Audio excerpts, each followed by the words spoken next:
to come to it. We have started the conversation before the break. I love it. With two first-timers. Kiharu MP Ndini Nyoro's in the house, as is Nyando MP Jared Okello. Good to have you guys on again. Mheshimiwa, let me go to you first. I understand people in Kiharu are rioting because you voted no.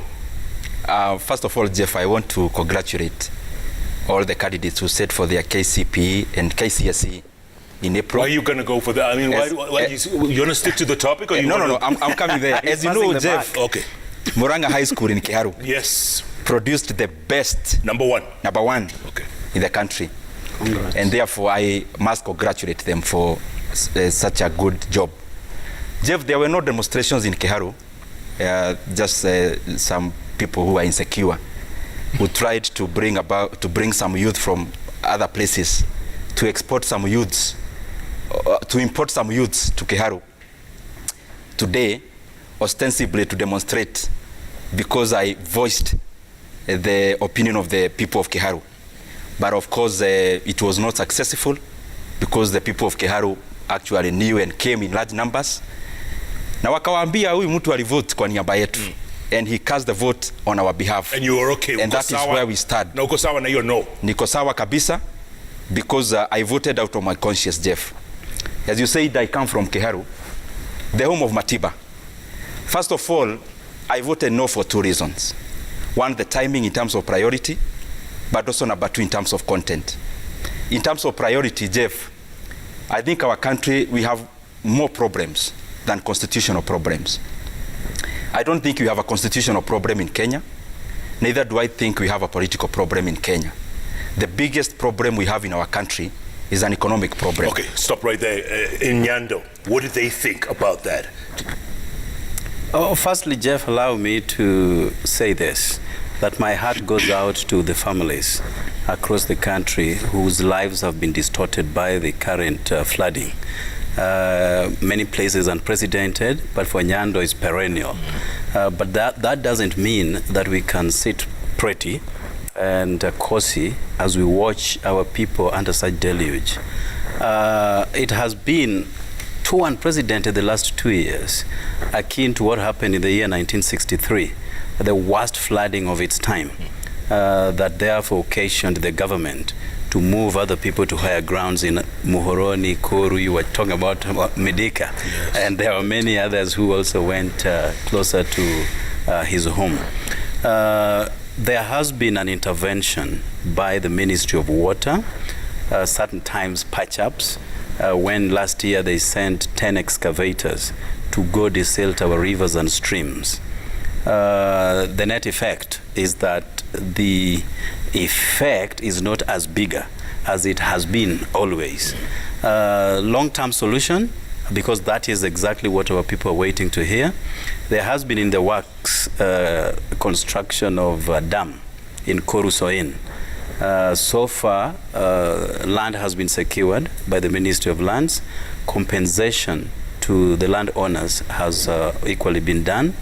They have set aside seed money to the tune of 1 billion to go towards clearing the bushes and setting up, mobilizing machinery and a semblance of work yet to begin. So that is going to be the ultimate solution. You understand that Nyando, which many people have read in history, is in the plains. So sometimes we flood without our own rainwater. But look at those pictures there. Look at that flooding in your backyard. Quite disturbing. Yes. Quite disturbing. So what we believe in is that once this dam will be erected and operational, the excess waters from the Nandi escarpment will be stored there. And therefore there will be a control of what goes into River Nyando and ultimately to Lake Victoria. Okay, let's switch But gears. that is not the only problem that we have, Jeff, if you allow me. We've also in the recent past seen Lake Victoria bulging out and trying to reclaim large tracts of land beyond the cut line. So we have like 12 schools that are now submerged underwater. And the government together with my office, is doing whatever we can to place those children in other higher ground schools, even though far away from their homes, but at least now that education can continue. Remember last year we lost almost the whole year, and they just resumed from their long holiday, this recess. They just began their third term. So we will not allow our children to be stuck at home because of floods. We're going to, just adapt to the situation. What Mheshimiwa Nyoro said about BBI. Says, he voted with his conscience, no, he said, because, he says it's not necessary at this time. Right. That's what he's saying. Well, Jeff, if there is anything that we shall credit the handshake for, is the BBI. I mean, the Prime Minister, Raila Odinga, reached out to Uhuru Kenyatta and vice versa, and said, bygones are bygones. The country was undergoing very, very tough times, with politics dividing people deep down the middle. And something had to happen. In their own wisdom, they chose to reach out to each other, oblivious to all of us, including those who perceive to be very close to the powers that be, were kept in the dark. For good reasons, because when two principals, antagonists for that matter, reach out to each other, and you have to consult your handlers first before you go to the other, definitely nothing was going to happen.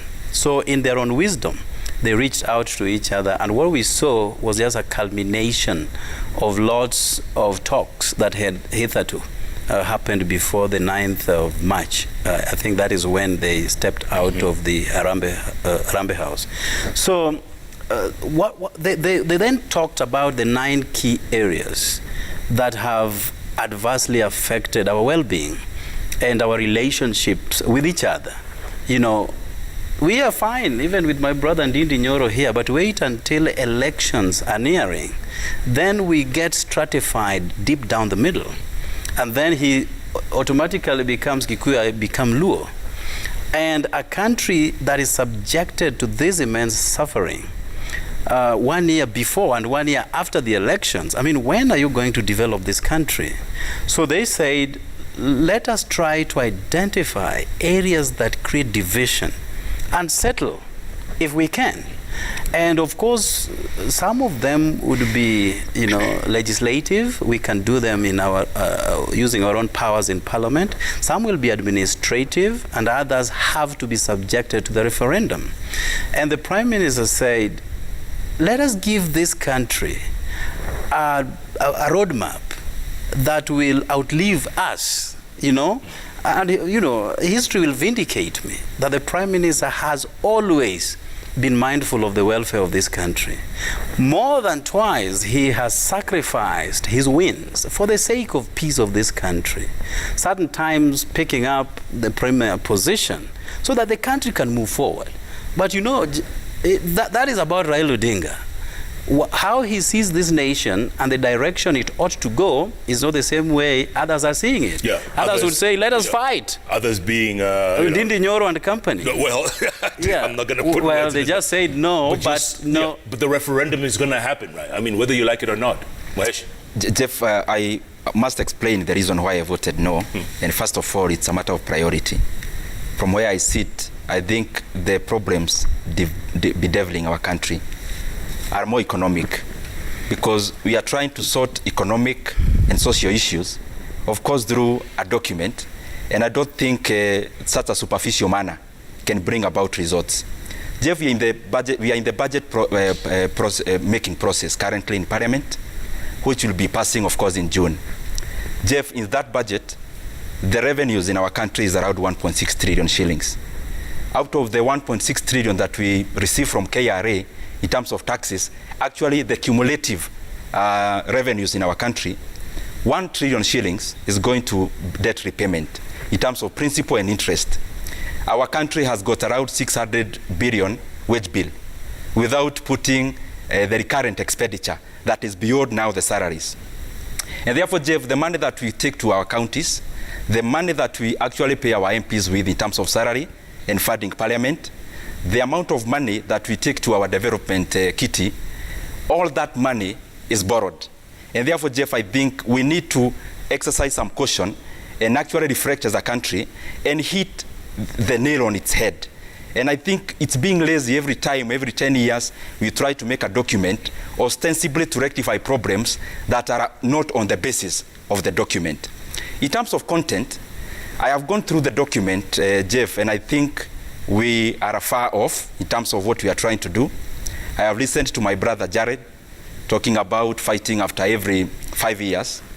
And I think from where I sit, people across the world, I'm an economist, and we say that the laboratory of economists is history.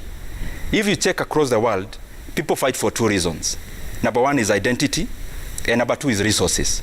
We can sort about the issue of resources by focusing on the productive side of our economy. Currently in the entire BBI, we are trying to address economic issues in terms of distributive, not of course productive. And I think we are departing from where Kibaki left. When Kibaki became president in 2003, our collection in terms of our country, the revenue was around 200 billion Kenya shillings, the entire revenue of Kenya. When he left 10 years later, our revenues were approaching 1 trillion shillings. That's around 5 times, or a 500% increment of our revenues. From the time this regime took over in 2013, from 1 trillion, we have only increased our revenues by 60%, because we are just around 1.6 trillion. Jeff, what we have achieved through this regime in 10 years or 9, Kibaki achieved in half a year. And I think, judging by the histories that have overcome the issues that we are trying to overcome in BBI, they focused on the real issues. Number 1 is resources, I've explained about it. Number 2 is identity. When you talk about identity, Kenya, the reason why we fight, and the reason why many African countries fight, is because we are states. Very few of African countries are actually nations. The way they were demarcated during the colonial times, it was more because of the ease of the colonizers, other than the homogeneity of the people on whose borders were being carved. And I don't think, Jeff, trying to bring about 5 gentlemen to sit on the high table is sorting out the issue of inclusivity and the issue of everyone feeling they are part and parcel of Kenya. Across the world, and you know many countries, including Switzerland, has the issue of tribes and ethnicities. If you try to look at historically how economies and how countries have overcome this, it is actually through industry. When you build industry, people move from rural areas. They come to urban areas. When a person moves from my place, a village called Gadukeine, another one moves from Nyando, another one moves from coast, they come to work in urban areas, the fault lines of ethnicity continues to diminish. And we approach having other identities that are a bit more mobile, based on economy, based on skills, based on education levels, based on work. And I think those kind of identities are much better to build a cohesive economy, a cohesive country, than trying this issue of superficial parchments, of bringing 5 men and purporting when one becomes president from this region or this ethnicity, the other one becomes the deputy, the other one becomes the prime minister, that the country will be one and united. Well, what do you do to the other that is something, other identities in terms of ethnicities that remain out there in the court? Okay, Mheshimiwa, let's talk about that expanded executive. There are people who are very opposed to it. Well, Jeff, first things first, I've listened to my brother parade some pedantic figures in the name of trillions of this and that and that. You know, Kenyans don't just wake up, walk idly by and start fighting each other. And if he's talking about the inclusion in higher positions or talking about identity, right now, I know, Jeff, where you come from. I know where Ndindi comes from. But we are not fighting. The problem bedeviling this country is a stolen election. Simple. Between elections, we don't fight. But why do Kenyans erupt after elections and start fighting each other? Because when they cast their votes, the results are not reflective of their, desire. We start tabulating results, and we know what happens at the bombers of Kenya.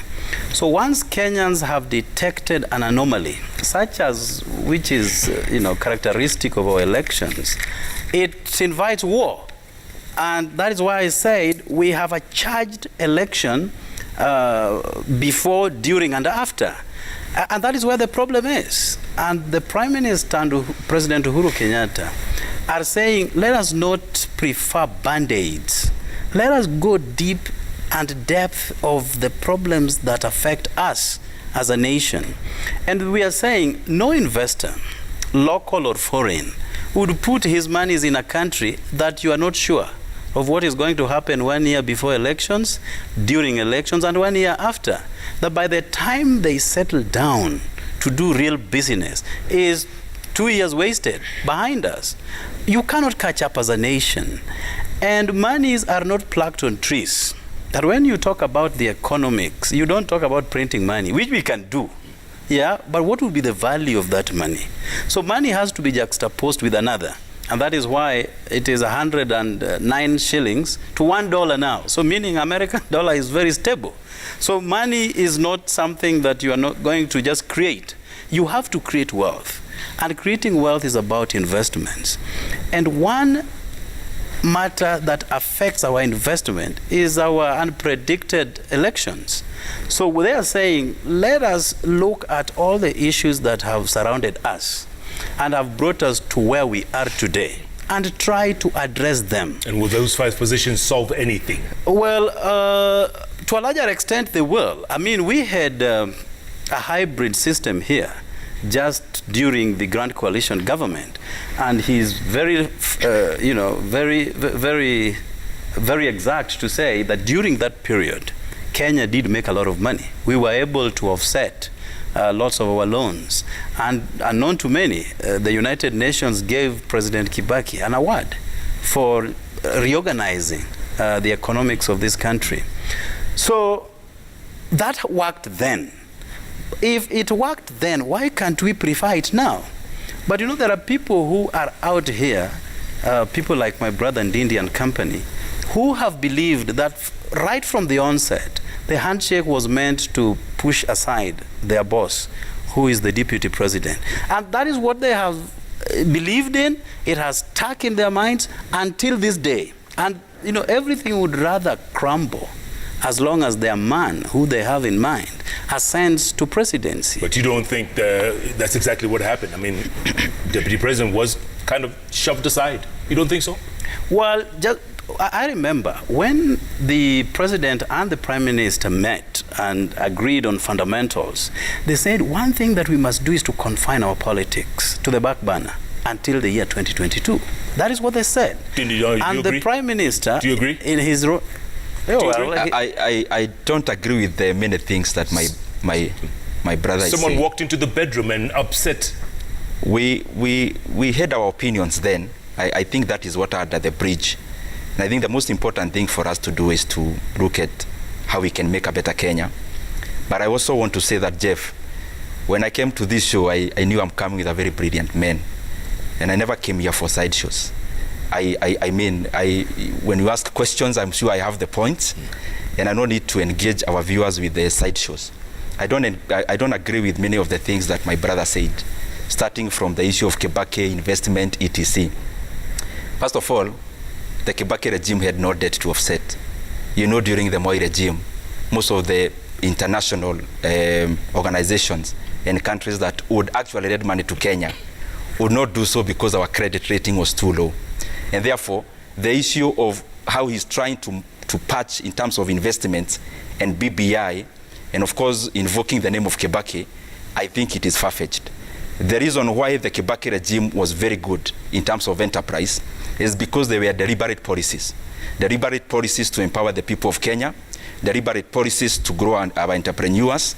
And I think that is the reason why, Jeff, if you look for the 10 years of Kibaki, you can have many champions in terms of champions of the industry, in terms of personalities and organizations. It is during Kibaki's regime that you had new banks, like Equity Bank, like Family Bank, indigenous banks, coming from red. Some were actually less than banks, building societies. It is during Kibaki's regime that we actually listed Safaricom. and with so many SOEs, state-owned enterprises, being privatized. I'm just trying to relate those 2 points because I need our viewers, we move together with our viewers. If you compare the same, because I'm coming to the issue of BBI, if you come and compare the same to the last 9 years, Jeff, for the last 9 years or 10, which are fast approaching 10, you cannot name any single captain of the industry, a person who have emerged from enterprise to become something in this country, including the media house I'm in today, is actually what it is, partly because of the Kibaki regime. It was a small media house, like the many banks that have given and many enterprises that have given. If you compare the same now, for the last 9 years, try to juggle your mind, Jeff. Show me one personality, a Kenyan indigenous businessman who have been made out of the progress of our economy. Show me just one company that we can proudly say, this company came into Kenya, started 9 years ago, and it is doing very well. It is because Kibaki's regime was deliberate. Deliberate in terms of capital, deliberate in terms of access to credit, deliberate in terms of protecting our nascent even industries, manufacturing industries. And for you to succeed in that, you cannot do that by militarizing enterprise. The current scenario that we have in this country now is if somebody is perceived to be competing with the other, we use government instruments to suppress them. And Jared is here telling us the BBI has got cure for that. I have gone through the entire document. Jeff, the only part the BBI is talking about the economy is on what I started by saying, distributive economy. What I suggest and what I think we should be burning midnight oil with is the productive side of the economy. And I can give many examples. And the reason why I'm too much leaned on the economy is because I started by saying many chaos across the world, many countries descend and degenerate because people are fighting for resources. And of course, because of the fault lines of identity. This issue of resources, I am sure in our lifetime, we can be able to handle it. The reason why, Jeff, as I conclude, I'm saying that, is because we have peer countries that never engaged in such kind of processes like BBI. I am sure you are very well versed about a country like South Korea. From 1960, clear, concise policies of government led by General Park made the South Korean economy to grow by especially exports. Exports, because they came up with an export-led economy. They made the exports of South Korea to grow by 40% compounded per annum for 19 years when General Park was at the helm. It is the same kind of policies that I'm saying, deliberate policies, that made China from 1978 to become the economic giant it is now. It is the same kind of policies that were done in the US after the enactment of the Constitution, that were done in the Marshall Plan after the Second World War. I'm saying all this, Jeff, because I know when we get the economy right, we get the enterprise right, we can have so many people engaged in the productive side of the economy, and we will not have all these political shenanigans that we are trying to cure through a document. Before I go to you, Mheshimiwa, you're speaking as though you're not part of Jubilee. You've been part of Jubilee for the last 9 years. You're speaking like you're not a part of it. Jeff, you're saying this regime, this regime. Jeff, I'm sure you are forgetting that you just said that I'm a first-timer. Yes. I'm a Jubilee member of parliament. You are. But the Jubilee we elected in August 2017, I am sure you know it is a different government from the one we have after handshake. I am also sure you know that the democratic space within Jubilee and within the leadership of our country is curtailed to a level where anyone, including Jared, with brilliant ideas on how we can take our country forward, has got no space. And therefore, we are just left to this kind of engagements. We try to do what we can in parliament, but I believe probably in future, we'll have a country where we can take up all kind of opinions, because once you open the table for many opinions, you are likely to have the best winning. Why do they That is not the case currently. Why does Tanga feel so left out? What is it? Explain to me. Yeah, well, before I get there, Jeff, our contemporary society makes business women and men on a daily basis. The Mama Mboga in my local market in Uthu, in Ahero, selling her wares is making money, and that money ends up in Nairobi in form of taxation, and that is what builds a nation. So it would be wrong to say that we have not made any business people of repute. No, they are there, and you don't have to necessarily look at the balance sheet from various banks to determine a successful business person or not based on the figures, that this is a 6-figure, 7-figure, 8-figure. No, that is not how you look at economics. Everybody plays a pivotal role towards the enhancement of our economy on a daily basis. So when the handshake came into being and the government identified loopholes, those who do not remit their taxes in good time, or those who just refuse to pay taxes. So when the government is asking these questions and pursuing them to play their cardinal responsibilities, because a country is made by taxes the world over. You know about the United States of America. Biden just said, let us tax a little more those who have and make it a little lesser for those who do not, so that at least everybody develops on that pedestal. And so President Uhuru said, there are so many people here who are tax evaders. So what are we going to do?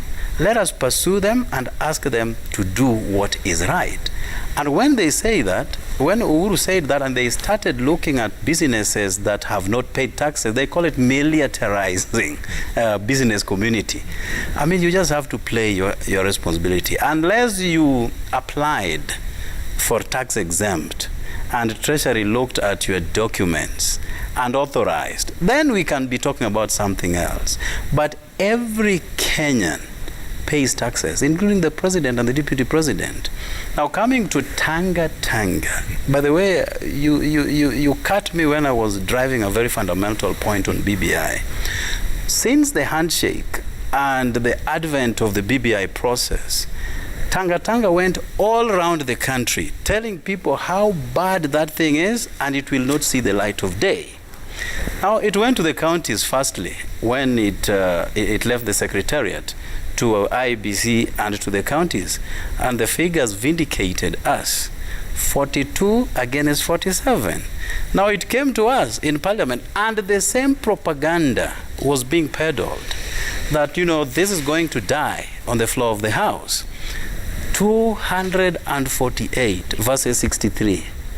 For the first time in the history of this country, Parliament has never had such a super majority on any matter, even when they have to vote for their own benefits. Like there is a time they were advancing a theory in the last Parliament of having Parliament be postponed, the death of Parliament to be postponed. They couldn't marshal the 2/3, which is only 175. We have made attempts to, put the women agenda on the works, as is espoused in the Constitution. We have failed. But for the first time in the history of this country, we got 248 against 63 from Tanga. And by the way, when the push came to shove, they started leaving one after another. I didn't see Ndindi when we were going for the real vote and after the third reading. So, of course, just as you rightly said, it was going to go to the referendum either way. Whether we passed it or failed to pass it, it was going to go to the referendum. But all these are about optics. What would Kenyans be saying if Bunge, National Assembly, has defeated the BBI? That was going to mark the death of this document. But now everybody is emboldened. They are ready to receive this document because it has been passed by the county assemblies and the National Assembly. And look at what happened in the Senate. 51 to 11. Yeah, look at that. So Kenyans are eagerly waiting for this document to give it an endorsement. Okay, real quick before the break, Mheshimiwa, what do you have to say? I think it's what I'd call Pyrrhic. I don't want to call it Pyrrhic victory because there was no victory. But Jeff, I am sure you've been here for quite some time and you have traveled with Kenyans through the entire process. We are told that this is a popular initiative. And I wonder popular with who? Because for anything that is popular, you don't need to bulldoze people and intimidate people and bribe people. And I have reasons to say that because they are in the public domain. When BBI was first introduced in the Mount Kenya region, of course people went to Sagana. You covered that story. And you know, by the time everyone was leaving, there was a bahasha. There was some bribe. There is no other name to call it. Do you have evidence? You have evidence? Number two, Jeff. Jeff, you're not going to use such a reputable media house for individuals such as Didi to peddle. You have your time. I respect your time. And who received and I'm not interjecting. Speaking of bribing, you've been accused of that yourself. I will do that, Jeff. If evidence is needed, I'll give it. People went to Sagana, and those who are watching, they know they left with the hefty envelopes. From there, it is in the public domain, citizen covered, that our MCAs were able to get something sizable. And I commend them, by the way, because they were able to buy each of them a new car of 2 million shillings. After that, Jeff, we went to Parliament. And in Parliament, I've been summoned there tomorrow. I don't want to table my evidence now, but I can tell you that people voted for 3 reasons. Actually 4. One reason, there are many people who voted out of their conscience. They felt this is the right thing to do, either yes or no. There is a big proportion that voted on the basis of their stomachs. And I'll be tabling that evidence tomorrow because I've been summoned by the speaker. And I have the evidence that there was some cashier somewhere, and I am sure people benefited. Number 3 is that some people were voting on the basis of what their party leader says. Party leader, when they make a call, you have to do this or that, of course, salute, yes sir, yes Baba. And I'm not referring to the former Prime Minister. You just said Baba. Yeah, most of them are Babas. They are our elders. To go the other way. The other 4th thing is, of course, regional interests. There are those people who voted on the basis of their regional interests. Out of that, I had my brother Jared trying to tabulate the numbers. Number 1, I'm sure, Jared, you know that I was there up to the last minute, but I'm not trying to justify myself. And there are so many people who are trying to drive this narrative to put politics in 2022 into it. And I am sure you have seen headlines. And probably that is what you are referring when you want me to comment on that. That this tanga that, these numbers that, in terms of political leanings. In the first, second reading, we had 83 votes. Us in the no. Jeff, I want to tell you that from the time this BBI process began, you can search anywhere. As a Tagataga and Hustler Nation, we decided there are other things to do in this country. And we left that agenda to those people who know the benefits. And we said we are not going to consume our energy on something we know that is not priority. And when the time of voting came, and when we have been deliberating around it, as in the Hustler Nation, you know, it's a democratic organization. And like where Jared is, they they removed the senior counsel, your friend, Otiende, just for having a slightly divergent opinion from the party leader. Of course, you know, Jubilee, it is either you are given a bahasha. Let me finish. Let me finish, Jeff. It's either, in Jubilee, you are either given a bahasha, you are either sent a DCI, and those who are strong enough, of course, they withstood. In the Hustler Nation, we did what we did in 2010 during the real constitutional moment. Which was? Where Kibaki was president, the person who was leading the no campaign was his minister for higher education. There were 4 ministers saying yes. Cabinet ministers, the equivalent of cabinet secretary now. The current cabinet secretaries, leave alone being in no, even if they are perceived to be friends of people who are insinuated to be no, something is meted on them, which is not very pleasant. I mean, the current Kenya we are talking about, you cannot come to celebrate here. What are you celebrating? There is nothing to celebrate. Jeff. People have been voting either through a bahasha or barrels of guns. Okay. And you know Jeff. It, Jeff. You have covered MCAs, you covered Sagana. I will be tabling evidence in Parliament. People have been receiving money, if not intimidation. Okay, Mwesh, your turn. Jeff, barring any citing on contempt on sub judice, the rule, he will be presenting his evidence, if he has any, tomorrow. But he has only affirmed one thing, that their wing of the coalition of Jubilee would receive phone calls from their superiors in order to vote a particular fashion. There is no any better place he knows than Tanga wing of the Jubilee coalition. So indeed they received phone calls to vote against the BBI document, and he has confirmed it here. Only that the phone calls were not made to many. They were only made to 63 people, and they left out people like myself that constituted the 248.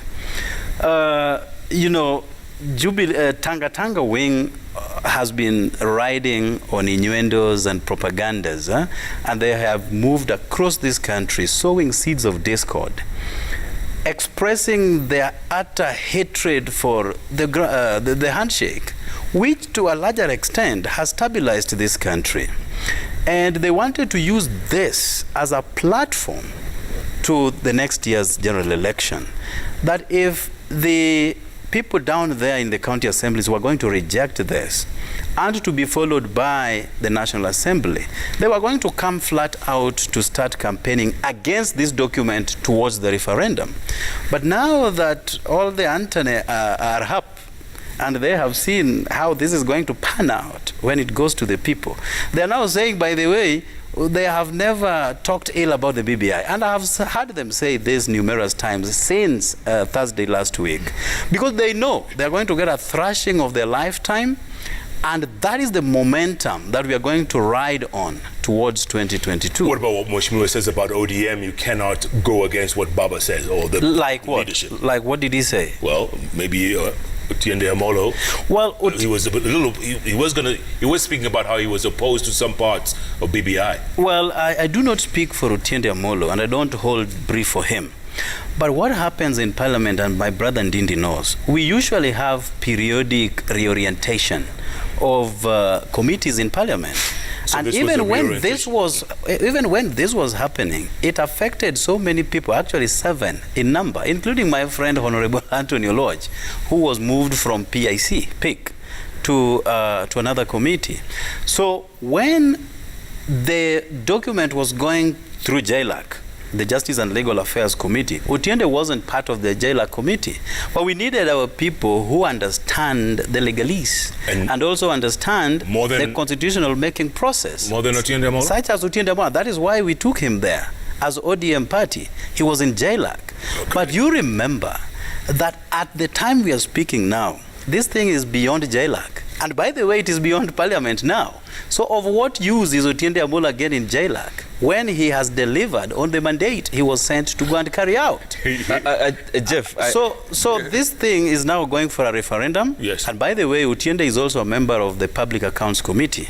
And he's not been de-whipped from Public Accounts Committee because we understand the magnitude of work. But he was de-whipped from JLAC, you think? Yeah, I mean, he's done his job. And we applaud him and we are very happy. Now he can help Opio Wandai concentrate on looking at the figures at PAC. That shows you one thing. It has got nothing to do with the BBI rejection. Go on. Because sometimes we as politicians can be masters of deception. I mean, the whole country, you are. we know for sure the abilities of the senior counsel. And there is no doubt about the reason why he was moved from that committee. But even from the explanation of my brother, I am sure you have picked a few things. Number one, I want to reinforce what I said before. Hustler Nation, you know we are vocal. We know how to speak for ourselves. If we needed to take a position, as a bloc, as an organization, we would have done it. We just told our people, this is not our priority. Still, it is not my priority now. That is why I voted no. But also the voting pattern can show you something. There are people who voted for the BBI. The following day, they were on Citizen TV saying, but I'm still Hustler Nation. I want to reinforce Are you referring to people like Kimani Gujiri? Like Kimani Gujiri. Yeah. I want to reinforce that fact. We are not a cult like the many organizations we see around. We are a democratic organization. That is why we say within our organization, in such matters, which is not our priority, anyone can take their opinion and run with it. You can vote whichever way that suits you. All right, but it is also fundamental for viewers to know, because it is in the public domain, that it's not everyone in parliament, it's not every MCA who voted out of the magnanimity of their conscience. Okay. Majority of them. Just one point as you get towards going for a break. My sign language interpreter, you see her over there? Right. Her hands are falling off. Well, he's just mentioned through you, Kimani Ngunjiri, a very good friend of mine from Nakuru. And he's saying he has some evidence to the effect that money exchanged hands in order for the BBI to go through. How much did Kimani Ngunjiri get in order to vote yes? How do we know? All. How do we know? If at all. How do we know? If at all, Jeff. Wow. First timers on the bench, folks. These guys. And 001, what is his name? MP 001. Ole Sankok. Yes. He voted yes. Jeff, how much did he get? You cannot start a debate about nominated members. And you know better. We are all equal in the house. You know better for sure. We are all equal. So what happened to Isaac Mauna then? We are all equal. I have seen on Citizen during the news. It's a good thing you watched it. Because the kind of jubilee that we have, the party we have now, has become so crude that they are punishing people with disability, women, but you just said they are inconsequential. You just said nominated are inconsequential. We're going to take a break. Oh my goodness. Show. He's walking back on his own word. Keep tweeting. We'll be back in a moment. Eula, get some rest.